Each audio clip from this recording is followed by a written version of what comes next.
I used to have this really bad habit of judging my audiences. I'd step on stage and I'd scan the audience and I'd instantly, through faces, be like, okay, they're with me. Oh God, they hate me, they're with me. It was a bad habit, judging your audiences, closed off. And what I was doing was like really reading like fear and insecurity. So I want to tell you my RBF story. Do we know what RBF stands for? So I'm giving a keynote in Dallas 2019, and we're off to the races, 2,000 educators, 50% men, 50% women. And then all of a sudden, right down the middle of the stage, I spot her. It's not you, ma'am, I promise, but I see her. And let me tell you something, her RBF was RBFing. And once I saw her, I could not unsee her. Like, I'd go over here and I'd catch vibes from this table and I'd be like, oh, my people, right? And then I'd come over here and I'd be like, oh God, here she is again. Then I'd go over here and I'd be catching vibes from these people, right? Getting all the energy. But I always had to come back center.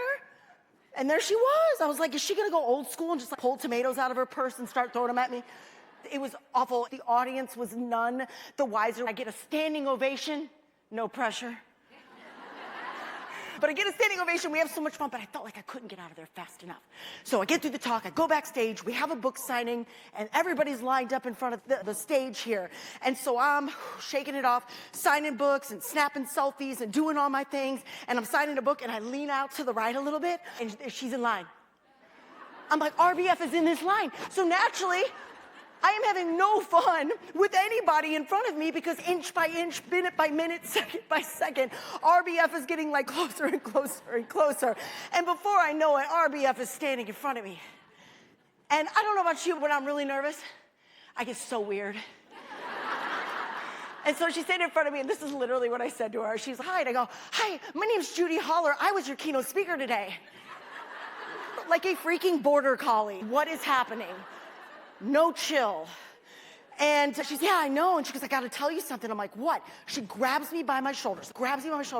She goes, I have to tell you something. She goes, I almost did not come to this keynote today. And I was like, inside, kind of going, really, why? And she's, a year ago, this week, I lost my only son, Joseph.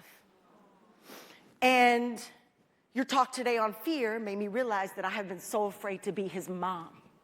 She goes, I've been living as this woman who lost a son instead of remembering that I had one.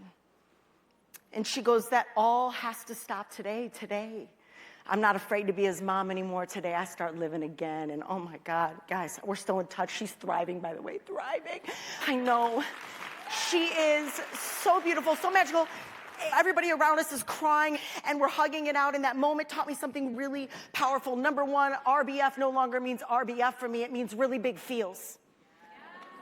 Because we don't know what people are feeling and going through and transforming and processing. Plus, it'd be way creepier if someone sat through a keynote for 60 minutes smiling like Barney.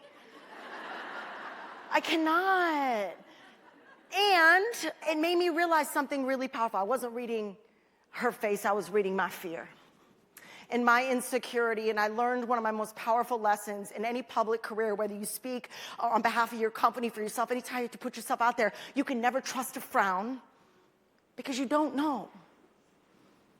But you can also never trust a smile because I have had people stab me in my back and smile in my face.